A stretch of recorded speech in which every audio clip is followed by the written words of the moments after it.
Could be us. So back to what I was saying. Could be us. పొగ తాగటం, మద్యం సేవించటం ఆరోగ్యానికి హానికరం. Smoking, drinking injurious to health. Friends, నేను మీ Rajasekhar, common man of India.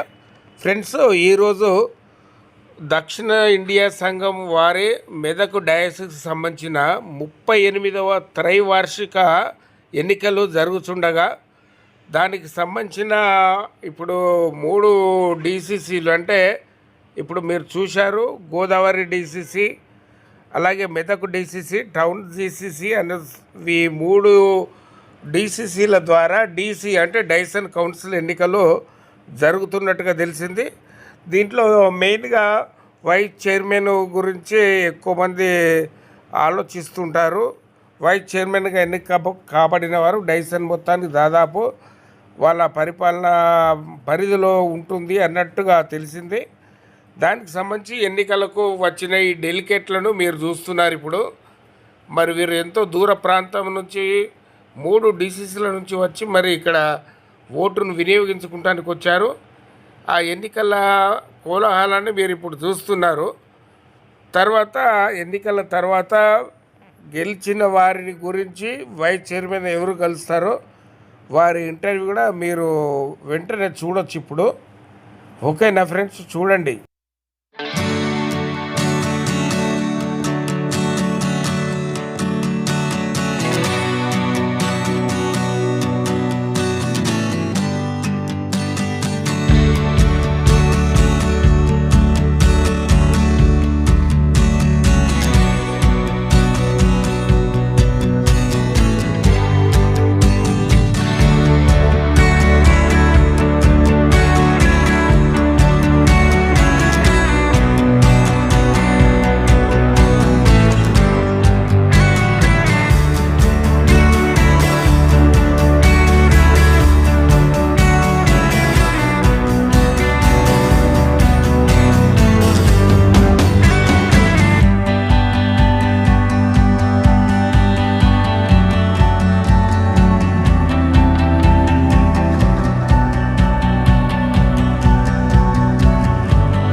This is Rajasekhar, common man of India. ఈరోజు ఒక అద్భుతమైన విషయం ఆవిష్కరించబడినట్టు మనకు తెలుస్తుంది. మెదక్ డయాసిస్ మండలానికి సంబంధించిన వైస్ చైర్మన్గా ప్రముఖ పాస్టర్ గారు, మన భాస్కర్ గారు ఎన్నికైనట్టు ఫలితాలు తెలియవచ్చాయి. దీని గురించి వారికి మనందరి తరఫున శుభాకాంక్షలు తెలియజేస్తూ భవిష్యత్తులో మీ ప్రణాళికలు ఏంటి, మీరు ఏం చేయబోతున్నారు అనే విషయాలు కొన్ని తెలుసుకుందాం. ఫాస్ట్ గారు నమస్కారం సార్. చాలా ఆనందోత్సవాల మధ్య మరి మిమ్మల్ని ఇక్కడ వైస్ చైర్మన్ ఎన్నుకున్నట్టు తెలిసింది. మీరు మీ సంఘాలకు అలాగే మీ సంఘ పరిచర్యకు ఆధ్యాత్మిక చింతనలో ఎదుగుదలకు ఎటువంటి కార్యక్రమాలు నిర్వహించబోతున్నారు సార్? దయచేసి మా వ్యూవర్స్ తెలియజేయండి. వందనాలు. ప్రత్యేకించి ఈ కార్యక్రమాన్ని నిర్వహిస్తున్న రాజశేఖర్ అన్నకు అభినందనలు. మెదక్ అధ్యక్ష మండలం యొక్క ట్రైనియల్ సెషన్ మరి ఈరోజు మరి నవంబర్ 27వ తారీఖు ఉదయం నుండి బిషప్ రూబెన్ మార్క్ మోడరేటర్ తండ్రి గారి నాయకత్వంలో, డైసన్ ఆఫీసర్స్ నాయకత్వంలో మరి ఘనంగా నిర్వహించడం జరిగింది. దీని కొరకు మరి డైసెషన్ ఆఫీసర్స్గా, కన్వీనర్స్గా, స్టాండింగ్ కమిటీ సెక్రటరీస్గా, ఆయా రకాలుగా ఎగ్జిక్యూటివ్ కమిటీ మెంబర్స్గా, సినాట్ డెలిగేట్స్గా ఎన్నికలు నిర్వహించడం జరిగింది. దీంట్లో దేవుని కృప వలన మరి వైస్ చైర్మన్గా దేవుడు మరొక పర్యాయం నాకు అవకాశం కలిగించినాడు. మరి వైస్ చైర్మన్గా నేను సేవలు అందించేటప్పుడు మరి నేను చేయాల్సినటువంటి కార్యక్రమాలు అని ఇండిపెండెంట్గా మేము చేయడానికి వీలు ఉండదు. ఇదంతా కలెక్టివ్గా మేమందరం కలిసి చేసేటటువంటి కార్యక్రమాలు. మేము బిషప్ గారు మా హెడ్, ఎగ్జిక్యూటివ్ కమిటీ మా తీర్మానాలు చేసేటటువంటి కమిటీ. దాంట్లో మరి అనేక రకాల పరిచర్యలు, అధ్యక్ష మండలానికి సంబంధించినటువంటి పరిచర్యలన్నింటినీ ఏ రకంగా ముందుకు తీసుకొని వెళ్ళాలనో ఒక పాజిటివ్ లీడర్షిప్ అధ్యక్ష మండలానికి అందించడానికి దేవుడు మాకు అవకాశం ఇచ్చిండు అనేది నా తలంపు. మరి ఎన్నికల్లో గెలుపొందినటువంటి వారందరికీ నా ప్రత్యేకమైన అభినందనలు తెలియజేస్తున్నాను. మరి దేవుని యొక్క కృపలో రానున్న 3 సంవత్సరాలు ప్రాముఖ్యంగా 3 విషయాలు. ఒకటి, అధ్యక్ష మండలంలో ఆధ్యాత్మికమైనటువంటి సేవలను పునరుద్ధరించడం. రెండవది, మన అధ్యక్ష మండలం యొక్క పరిపాలన విభాగాన్ని సరైనటువంటి విధంగా, ఎందుకనగా మన కాన్స్టిట్యూషన్ ప్రకారం 2 పర్యాయాలు సంవత్సరానికి 2 టైమ్స్ బోర్డ్స్ అండ్ కమిటీస్ నిర్వహించబడాలి. ప్రతిదీ కూడా బోర్డు అండ్ కమిటీలో నిర్వహించినటువంటి తీర్మానాలు అమలు చేయాలి. కనుక ఆ బోర్డ్స్ కమిటీస్ నిర్వహించకపోతే సరైనటువంటి అడ్మినిస్ట్రేషన్ ఉండదు. కనుక మరి ఆ బోర్డ్స్ అండ్ కమిటీస్ సరైనటువంటి విధంగా రానున్నటువంటి 3 సంవత్సరాలు మరి క్రమబద్ధంగా నిర్వహించడానికి ప్రణాళిక చేపడతాం. ప్రత్యేకించి బిషప్ తండ్రి గారి యొక్క ఎగ్జిక్యూటివ్ కమిటీ యొక్క తీర్మానాలు అన్నీ కూడా సరైన విధంగా ప్రతి కాంగ్రిగేషన్కి అందుబాటులో ఉండే విధంగా, ప్రతి సంఘంలో మరి ఆధ్యాత్మికంగా అన్ని విషయాలు సానుకూలంగా ఉండే విధంగా సేవలు అందించడానికి మేము ప్రణాళికలు చేయాలని తలస్తున్నాం. మరి నూతనంగా ఎన్నికైనటువంటి ఎగ్జిక్యూటివ్ కమిటీ అంతటినీ మరి ప్రాముఖ్యంగా ప్రొఫెసర్ డాక్టర్ విమల్ సుకుమార్ గారు, సినాడ్ ట్రెజరర్ గారు, మరి ఒక పర్యాయం వారు ట్రెజరర్గా అధ్యక్ష మండలానికి ఎన్నిక అవ్వడం చాలా సంతోషం. మరి వారు ఎంతో గొప్ప దార్శనికులు. వారి నాయకత్వంలో, మోడరేటర్ గారి నాయకత్వంలో మరి అధ్యక్ష మండలం ఉన్నతంగా ఎదగాలని మా అందరి యొక్క ప్రార్థన. మరి నూతనంగా ఎన్నికైనటువంటి ఎగ్జిక్యూటివ్ కమిటీ మెంబర్స్ అందరికీ నా ప్రత్యేకమైన అభినందనలు తెలియజేస్తున్నాను. దేవుడు మన అధ్యక్ష మండలాన్ని దీవించును గాక. ఫాస్ట్ గారు, చిన్న ప్రశ్న. మీ ముందు ప్రస్తుతం పెద్ద సవాళ్ళు ఉన్నాయని చాలామంది మరి క్రైస్తవ సహోదరులు అనుకుంటున్నారు. ముఖ్యంగా బెల్లంపల్లి ప్రాంతానికి సంబంధించిన చర్చి కూల్చివేత ఒకటి, భూ ఆక్రమణలకు సంబంధించింది. మన కొందరు దౌర్జన్యంగా మరి మీకు సంబంధించిన ఆస్తులను ఆక్రమించుకుంటున్నట్టుగా కూడా తెలిసింది. అది కూడా చాలా మీకు ముందున్న పెద్ద సవాళ్ళుగా భావించవచ్చు. అలాగే మీ పాస్టర్లు అంటే సంఘ కాపాలకు సంబంధించిన ఆ గృహాల నిర్మాణంలో కూడా మీరు చాలా ముందు చొరవ చూపుతున్నారని కూడా తెలిసింది. ఈ 3 పాయింట్లు మీ ముందున్న సవాళ్ళుగా ప్రస్తుతం సంఘంలో మా పరిశీలన తేలింది. వీటి గురించి దయచేసి కొన్ని వివరాలు తెలియజేయండి ప్లీజ్. డైసెషన్ ప్రాపర్టీస్ ఇష్యూస్ అనేటటువంటివి ఇది regular common problem in everywhere.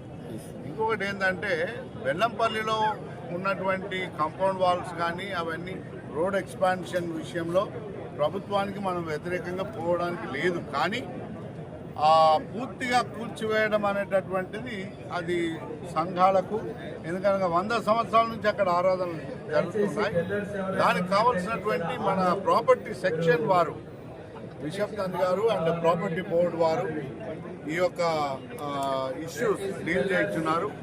మరి వారికి మనము ప్రెసిడెంట్ గారు దానిపై కోర్టు స్టే తీసుకొని వచ్చినారు కనుక అది ఆపబడింది. మరి ప్రభుత్వం కూడా సానుకూలంగా స్పందించింది. And all land issues will be dwelt by our Dyson property board and section. కనుక రెండవది ఏంటంటే ఏ కార్యక్రమమైనా ఇండివిజువల్గా డైసిస్లో ఎవరు చేయడానికి వీల్లేదు. నేను చేస్తున్నా అనడానికి నాకు వీల్లేదు. నేను సమిష్టి నిర్ణయాలే మేము అమలు చేయాలి. కనుక ఇది నా యొక్క వివరణ. Collective decision, no independent decision except bishop. Bishop only ఎమర్జెన్సీస్లో వారు ఏదైనా డెసిషన్ చేయవచ్చు. బట్ మేమందరం కూడా మరి సమిష్టి నిర్ణయాలతోనే అధ్యక్ష మండలాన్ని ముందుకు తీసుకెళ్ళాలి. ఓకే సార్, ఈ మధ్య మీ మీద చాలామంది ఈ సంఘాలకు సంబంధించిన పెద్దలు ఆశలు పెట్టుకున్నారు. ఏమనంటే ఈ సస్పెన్షన్స్ అంటే గవర్నమెంట్ ఉద్యోగులకు కావాలి, సంఘస్థులకు, సంఘ సేవకులు కూడా సస్పెన్షన్ అంటే ఏంటి అనేది కొద్దిగా డైలమాలో ఉన్నారు సార్. ఇప్పుడు మీ ద్వారా దానికి సంపూర్ణ వివరణ వస్తుందని చాలామంది భావిస్తున్నారు. ప్లీజ్ దాని గురించి ఒక విషయం చెప్పండి. అంటే పరిపాలన సంబంధమైన కానీ లేమెన్కు కానీ మీ పాస్టర్లకు కానీ కొంత గతంలో కొన్ని సస్పెన్షన్లు అయినట్టు తెలిసినాయి సార్.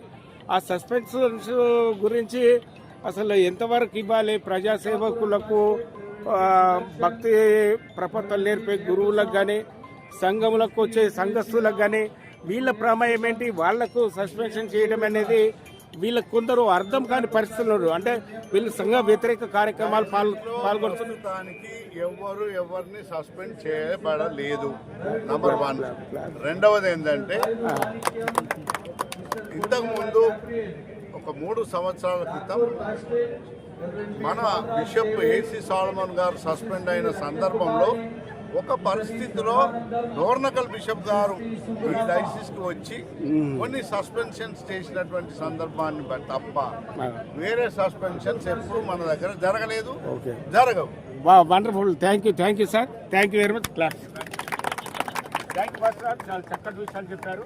ఈ 3 సంవత్సరాలు కూడా మరి సంక్షేమం కోసము, ముఖ్యంగా మీ మాస్టర్ల భవిష్యత్తు కోసము, ఆధ్యాత్మికంగా సంఘాలు ఎదగడానికి మీ వంతు కృషి చేయాలని మా ఛానల్ ద్వారా, అలాగే సంఘస్థులందరి ద్వారా, ప్రజలందరి ద్వారా మీకు శుభాకాంక్షలు.